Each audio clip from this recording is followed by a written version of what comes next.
कल 26 तारीख को प्रदेश के अंदर 6 लोकसभा का मतदान संपन्न हुआ है। उसमें अपनी खजुराहो की लोकसभा भी कल मतदान यहां पर भी संपन्न हुआ है। पूरे लोकसभा का मतदान शांतिपूर्वक संपन्न करने के लिए मतदाता भाई और बहनों ने जिस प्रकार से कल आशीर्वाद दिया है और अच्छा मतदान करने का जो प्रयास किया, इसलिए सभी मतदाता भाई और बहनों का बहुत हृदय से आभार और धन्यवाद। पूरी चुनाव प्रक्रिया को संपन्न कराने के लिए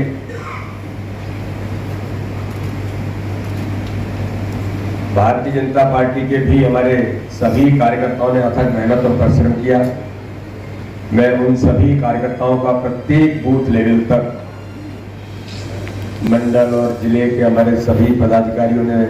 दिन रात मेहनत करके अपनी जो महत्वपूर्ण भूमिका निभाई, वो इस बात के लिए धन्यवाद के पात्र तो है ही,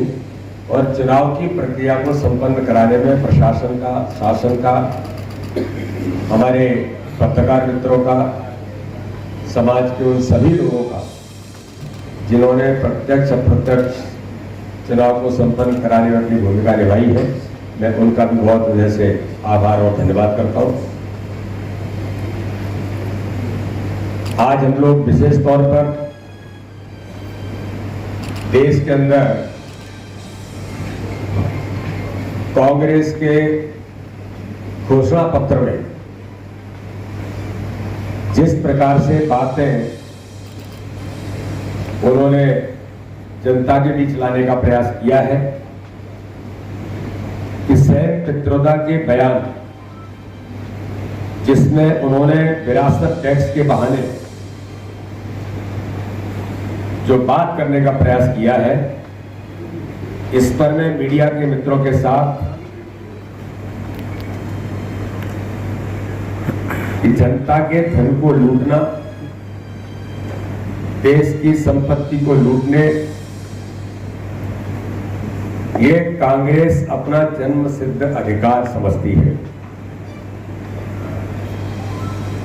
विरासत टैक्स के बहाने आपके पूर्वजों की संपत्ति घुसपैठियों को सौंपना चाहती है कांग्रेस। क्योंकि सैम पित्रोदा ने जो कहा वो बहुत स्पष्ट और उसका मकसद साफ है कि बहुसंख्यकों की संपत्ति को जब्त करके इसे अल्पसंख्यकों में उनके बीच वितरित करने का इरादा जो कांग्रेस का है, ये इस देश के अंदर देश की जनता इसे बहुत अच्छे तरीके से समझती है। इनके लिए प्राथमिकता एक विशेष समुदाय है, लेकिन भारत के प्रधानमंत्री नरेंद्र मोदी जी के लिए प्राथमिकता देश के गरीब है। इसलिए प्रधानमंत्री ने कहा मेरी 4 जातियां हैं: गरीब, महिला, किसान, नौजवान। और देश को सबका साथ, सबके विकास, सबके विश्वास के मंत्र पर हम देश को आगे बढ़ाना चाहते हैं। इसलिए आज देश के अंदर 10 वर्षों में माननीय प्रधानमंत्री मोदी की गरीब कल्याण योजनाओं से 25 करोड़ लोग आज गरीबी रेखा से ऊपर आए। अब आप देखिए कि कांग्रेस, अगर ये कहा जाए तो गलत नहीं होगा, इटालियन कांग्रेस अमेरिकन टैक्स को भारत में लागू करना चाहती है। और ये अमेरिकन टैक्स क्यों आपके दिमाग में आ रहा है? जिस देश के अंदर भारत के प्रधानमंत्री ने आत्मनिर्भर भारत से लेकर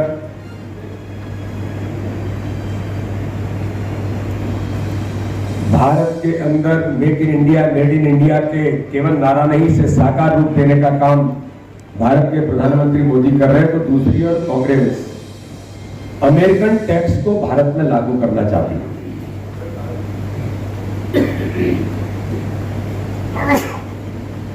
इसलिए कांग्रेस के इन खतरनाक इरादों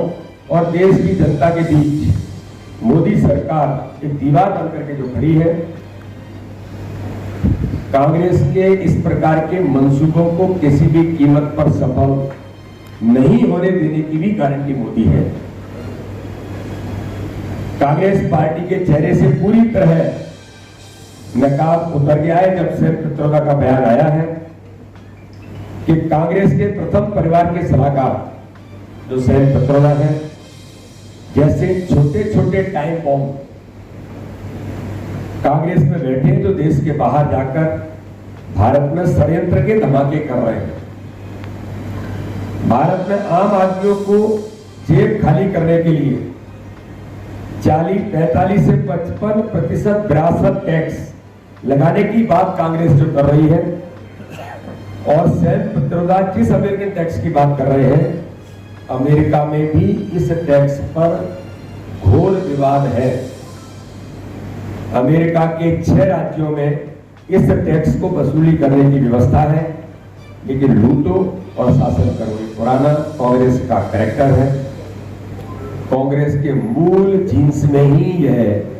जो अंग्रेज देश से चले गए, लेकिन अंग्रेज देश के अंदर जो विरासत छोड़ के गए, जो कांग्रेसियों के खून में अंग्रेजों के जीन्स आज में फूट डालो राज करो, तो इस आधार पर लूट और शासन करो की नीति पर चलने वाली इटालियन कांग्रेस मोगेरीलाल के सपने जरूर देखें। कांग्रेस सत्ता में आकर लागू कर दे तो आपको 1 लाख रुपए पर भी आय का 30% से ऊपर टैक्स देने का ये प्रावधान करते हैं। और इसलिए आज इस प्रकार के बयान, इस प्रकार के टैक्स को लागू करने का जो प्रयास सैन पित्रोदा के बयान के माध्यम से हो रहा है, उससे यह साबित होता है कि कांग्रेस देश के अंदर धार्मिक तुष्टीकरण की राजनीति को वोट बैंक की पॉलिटिक्स के तहत क्यों कोई जमीन नहीं बची है, किसी प्रकार का जनता का समर्थन अब नहीं है, जनता ने नकार दिया है, इसलिए इस प्रकार के प्रयास आज कांग्रेस कर रही है। ये विरासत का एक हिस्सा इसके परिप्रेक्ष्य में जाते हैं कि सोनिया इंदिरा गांधी के स्वर्गवास के बाद उनकी विरासत का हिस्सा उनके बच्चों के मिलने से पहले सरकार ने छीन लिया था। तो कांग्रेस ने पहले भी ऐसे कानून बनाया था,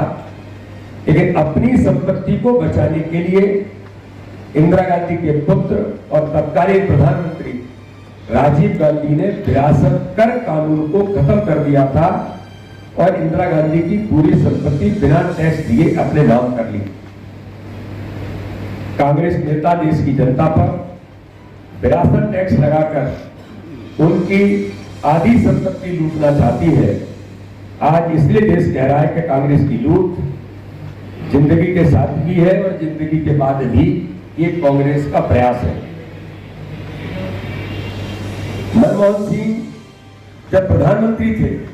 तब भी उन्होंने कहा था प्रधानमंत्री के पद पर रहते हुए कि देश के संसाधनों का पहला अधिकार अल्पसंख्यकों का है, लेकिन मोदी कहते हैं कि देश के हर गरीब, चाहे वो किसी भी समाज का, किसी भी धर्म का, किसी भी क्षेत्र का, किसी भी वर्ग का है, सबका साथ, सबका विकास, सबके विश्वास के साथ, सबके प्रयासों के मंत्र पर हम काम करेंगे। तो आज गरीब कल्याण की योजनाओं में करोड़ों करोड़ परिवारों का अगर जीवन बदला है तो उसमें अल्पसंख्यक भाइयों और बहनों के साथ भी किसी प्रकार का भेदभाव भारतीय जनता पार्टी की सरकार ने नहीं किया है, ये वो भी जानते हैं। और इसलिए आज कांग्रेस इस दिशा में आगे बढ़ने का प्रयास कर रही है। कांग्रेस और इंडी गठबंधन की नजर जनता की कमाई और संपत्ति पर है। कांग्रेस के शहजादे का कहना कि उनकी सरकार बनने पर कौन कितना कमाता है, किसके पास कितनी संपत्ति है, किसके पास कितना धन है, कितने मकान हैं, उन सब की जांच कराई जाएगी। ये कांग्रेस के शहजादे आदरणीय राहुल गांधी जी बोलते हैं। कांग्रेस सत्ता में आने के बाद उनके घोषणा पत्र के अंदर अल्पसंख्यकों को रिजर्वेशन देने के लिए उन्हें ओबीसी दर्जे में लेकर के आएंगे। ये इतना गंभीर मामला है कि हमारे देश के ओबीसी समाज के हमारे भाई और बहन, चाहे वो कुशवा समाज के होंगे, यादव समाज के होंगे, पटेल समाज के होंगे, गुज्जर समाज के होंगे, गडरिया होंगे, धाकड़ होंगे, प्रजापति समाज के लोगों के आरक्षण को छीनकर अपने चहेते वोट बैंक को देने का मन बनाकर कांग्रेस बैठी है। कांग्रेस यह भी सर्वे कराना चाहती है कि नौकरी करने वाले लोग हैं, उन्होंने अपने बच्चों की पढ़ाई और शादी के लिए जो रकम बचा कर रखी है उसकी भी जांच कराना चाहती है। तो इस प्रकार से कांग्रेस की यह सोच माओवादी सोच, जिसके आधार पर ऐसा ही करके पहले न जाने कितने ही देश बर्बाद हो चुके हैं, और अब यह पार्टी कांग्रेस इंडी गठबंधन भारत में लागू करना चाहती है। जनता की मेहनत की कमाई पर कांग्रेस अपना पंजा मारना चाहती है। देश की जनता को लूटने को अपना जन्मसिद्ध अधिकार समझती है। लेकिन आज प्रधानमंत्री मोदी जी के नेतृत्व में इस प्रकार की कांग्रेस की सोच, जिसको जनता ने सिरे से खारिज करते हुए एकदम इस देश से नकार दिया है, इसलिए आज भारतीय जनता पार्टी की सरकार माननीय प्रधानमंत्री मोदी जी के नेतृत्व में सबका साथ, सबके विकास, सबके विश्वास के मंत्र पर आगे बढ़ रही है। और लगातार आज जनता के विश्वास के साथ भारतीय जनता पार्टी का नेतृत्व माननीय प्रधानमंत्री मोदी जी के नेतृत्व में देश को आगे ले जाने का सबका मिलकर के प्रयास हम आगे बढ़ा रहे हैं। एक बात इस अवसर पर और मैं आपके बीच कहना चाहता हूं कि ईवीएम और वीवीपैट पर सुप्रीम कोर्ट के फैसले को लेकर जो कल ही फैसला चुनाव के चलते समय आया, बहुप्रतीक्षित था। कांग्रेस देश के अंदर जिस प्रकार से जनता ने कांग्रेस को नकारा है, या इंडी गठबंधन के लोगों को नकारा है, अपनी हार का ठीकरा कैसे फोड़ा जाए, कैसे बहानेबाजी की जाए, इस पर ईवीएम पर क्वेश्चन खड़ा करने का काम लगातार कांग्रेस और विपक्षी दल, ये जो प्रयास विपक्षी दलों के द्वारा किया है, प्रजातंत्र को इसके कारण से बड़ा नुकसान पहुंचा है। और भारत के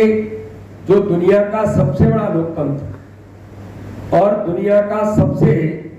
सशक्त लोकतंत्र है, उसे आघात पहुंचाने का काम कांग्रेस, इंडी गठबंधन, विपक्षी राजनीतिक दल, इस प्रकार के नेताओं ने देश के अंदर किया है।